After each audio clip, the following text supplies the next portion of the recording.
diperbincangkan ya, dan saya salah satu termasuk orang yang mencari Bapak juga.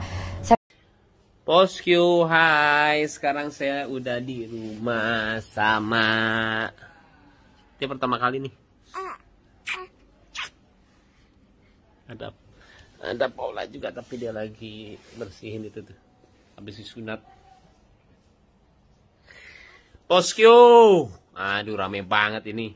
Saya nggak buat klarifikasi sih, ngomong aja lah sedikit ya. Saya bilang seperti ini supaya keluarga saya itu nggak mikir macem-macem aja. Maksudnya kasihan lah kalau baca-baca komen tuh Paula suka kepikiran. Oke bosku, saya coba jelasin. Aduh, capek deh. Oke, jadi kejadiannya itu seperti ini. Jadi bermula dari Kiano, saya tutup dulu ya, takut banyak suara. Oke, jadi bermula Kiano sih ngajakin saya jalan, bosku. Habis itu ya sudahlah saya jalan sama dia. Nah, bermula dari sini ketika saya keluar dari rumah sakit. Tiba-tiba ada orang lah mendekati saya pakai motor. Dan itu mepet. Kita lagi jalan dan dia mepet kita sih. Dan itu bahaya banget ya. Saya lagi bawa anak lagi. Dan dia tiba-tiba minta uang sama saya. Aduh, ampun. Kalau misalkan bosku ada di posisi saya waktu itu, mungkin akan persepsinya beda banget sih melihat kejadian ini. Dan mungkin ya sangat berbeda lah. Dari cara dia ngomong, dari cara dia minta, itu nggak banget sih. Jadi saya bilang apa ya,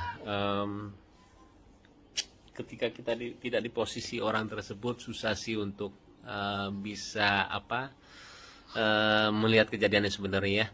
Dan waktu itu saya juga nggak marah kok. Saya bilang, Pak, bukan dengan cara seperti ini ya. Saya bilang jangan, nggak baik, saya bilang. Dan itu nggak marah-marah. Hari udah saya lanjut lagi,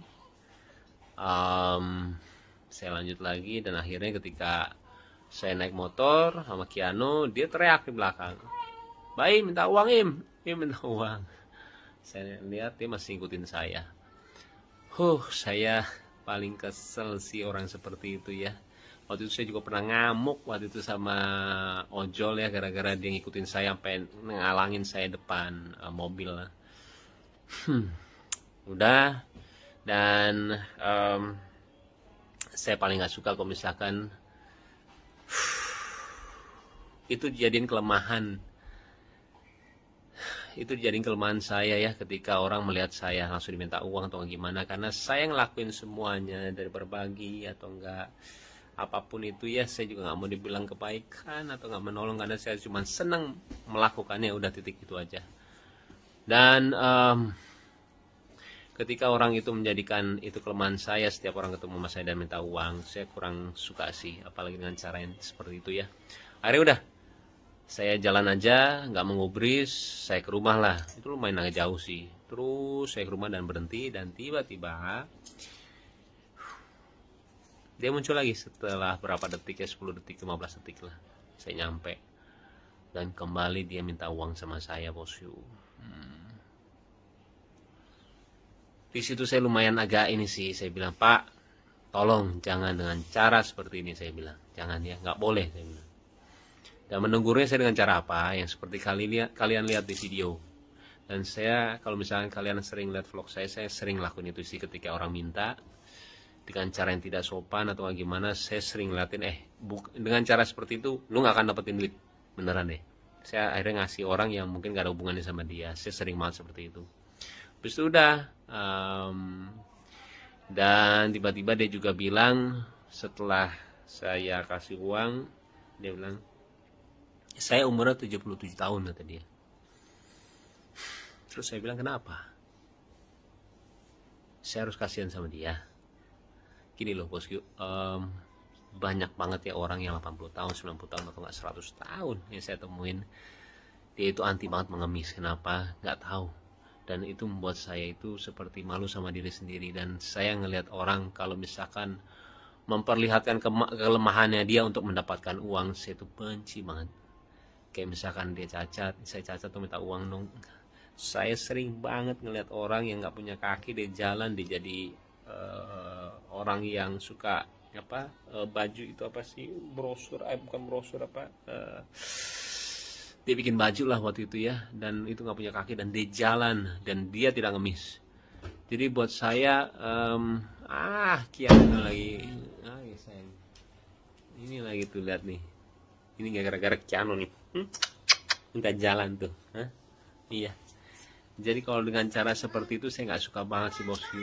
Jadi dia menjadikan kelemahan dia untuk bisa meminta uang sama saya. Saya 77 tahun, saya udah tua, minta duit dong, kayak gitulah istilahnya. Saya nggak suka sih. Saya ngelakuin semuanya dengan hati. Saya mau ngasih ke orang ya sesuai dengan hati saya. Toh itu uang-uang saya juga gitulah. Tapi kalau misalkan ada persepsi yang berbeda dari kalian, saya nggak apa-apa banget. Nah, karena pemikiran orang beda-beda sih. Dan saya juga nggak ngerasa gimana banget. Saya klarifikasi seperti ini juga sebenarnya nggak mau, cuman karena ini bertepatan dengan kebahagiaan keluarga saya nggak mau jadi pikiran banyak orang ya, akhirnya saya buat seperti inilah. Oke, kembali itu adalah persepsi saya bosku. Mau atau nggak diterima, saya bilang nggak apa-apa ya. Yang penting saya udah ngomong seperti ini, terserah deh. Saya bilang nggak apa-apa banget. Tapi kembali saya tidak menyesali apa yang saya lakuin beneran. Tapi kalau misalnya ada pihak-pihak yang tidak suka, saya minta maaf ya. Tapi ya itu diri saya mau jadi diri saya padanya sih, nggak mau munafik gitu loh.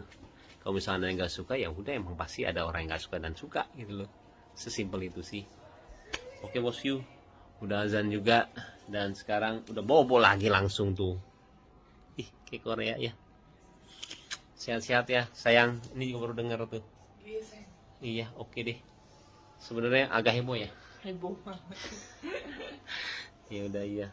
Mudah-mudahan juga mengertilah posisi dari kita ya bosku ya.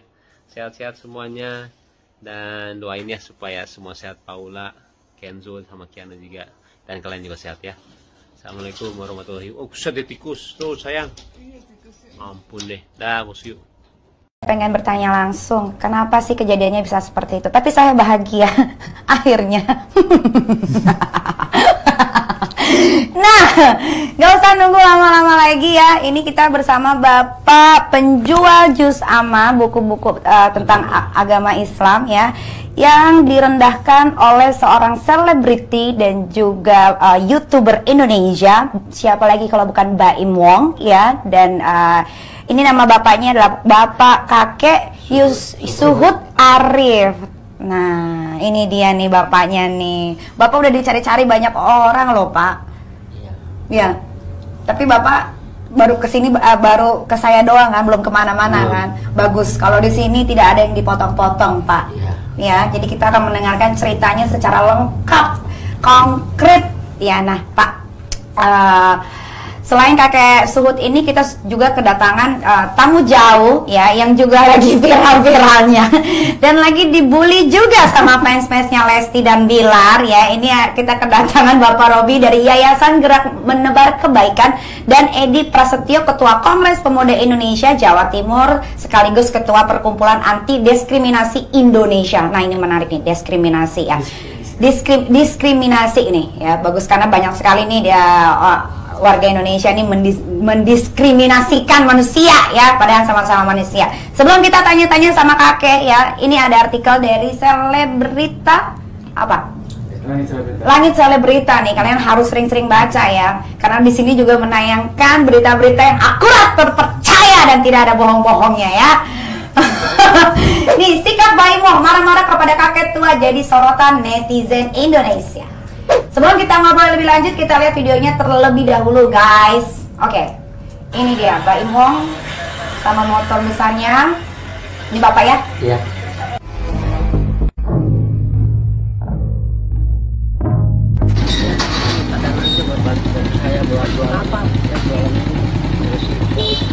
Ngikutin saya sampai berapa kilo tadi? Ngapain?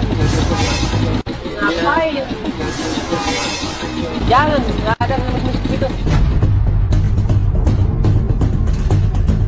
Tuh kayak dia tuh kerja.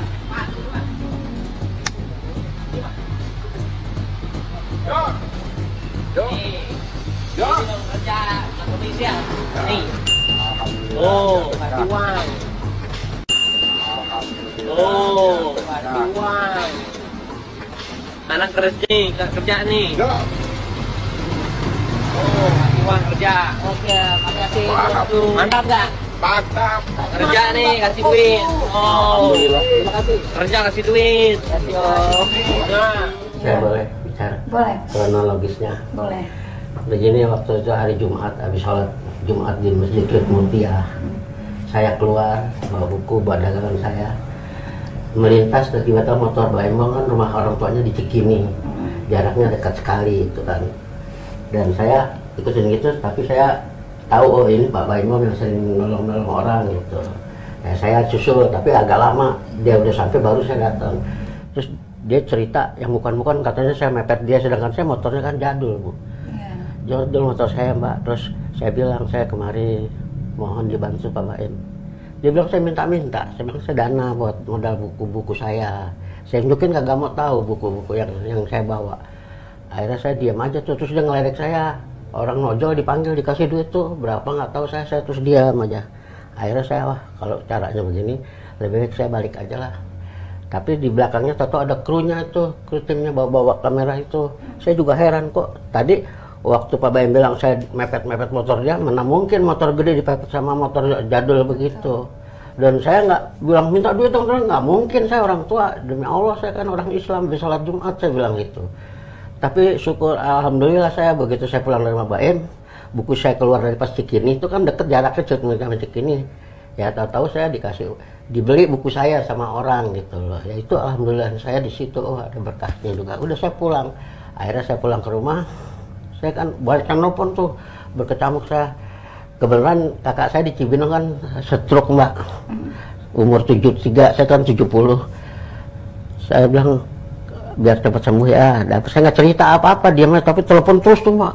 Telepon itu pada datang pengen tahu alamat saya gitu, saya pengen istirahat tenang. Akhirnya saya pindah ke Cilengsi ke rumah adik saya, ketemu sama tim ini, nelpon ke rumah, terus diwawancara sama dia.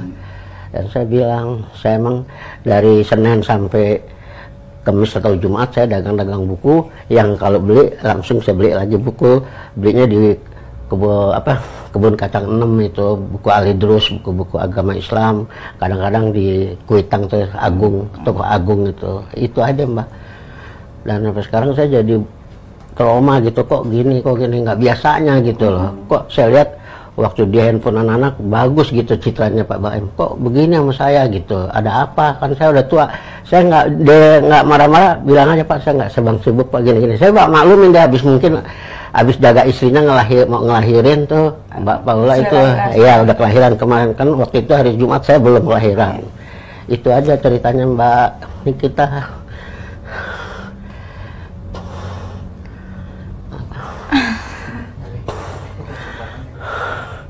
Sabar. Iya Pak. Sabar.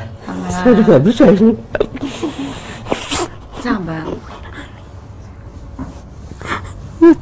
Mbak masih peduli sama saya, biarpun Mbak banyak dari Pak ini minta karena hukum, tapi saya kasihan lihat anak saya, Mbak. Nggak mau, dia udah Pak kalau udah begini stop aja deh, nggak usah dagang buku lagi. Jangan, itu namanya kita nggak pernah tahu ya Pak ya, namanya hidup kita kan nggak pernah Iya, tahu. iya. Kadang kita bisa ketemu orang baik, Iya. kadang kita bisa ketemu orang jahat. Iya. Ya, mungkin Bapak lagi diuji kesabarannya. Iya. Ya Pak ya. Iya. Nah Pak, bagaimana perasaan Bapak saat tahu Baim Wong tiba-tiba ngomel terus nuduh Bapak pengemis? Ya, Jelas sekali tuh berapa kali Baim Wong bilang pengemis. Iya, kan? sakit hati juga Mbak saya, tapi gimana namanya, saya orang kecil, saya diam aja di motor Pak, saya duduk aja merenungkan diri saya sendiri. Akhirnya saya pulang, kira-kira 15 menit saya udah nggak kuat, pulang aja. Gini ya, pencinta cuaca Nyai, Bapak ini juga kalau dibilang Baim katanya ngejer-ngejer itu nggak masuk akal juga. Pertama motornya Baim besar sekali, Iya. cc-nya. Motor Bapak juga bukan motor baru ya Pak? Iya Pak, motor tahun 2009, Ya, Jupiter, betul. motor Dan dulu Bapak, yang larinya nggak bisa. benar. Nanti saya beliin motor baru, mau? Alhamdulillah.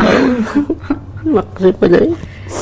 Biar Bapak bisa cari uang lagi, Iya. ya, rajin. Iya. Jadi Bapak ini juga dia jalannya juga kurang bagus gitu ya Pak ya. Iya, kaki ini ada umur 70 pengapuran mungkin. Iya, jadi kalau dibilang Mbak Embong tadi ngejar-ngejar saya, mepet-mepet itu kayaknya nggak masuk akal. Jadi Bapak ini juga jalannya juga terbata-bata gitu ya Pak ya. Iya, udah saya klarifikasi sih.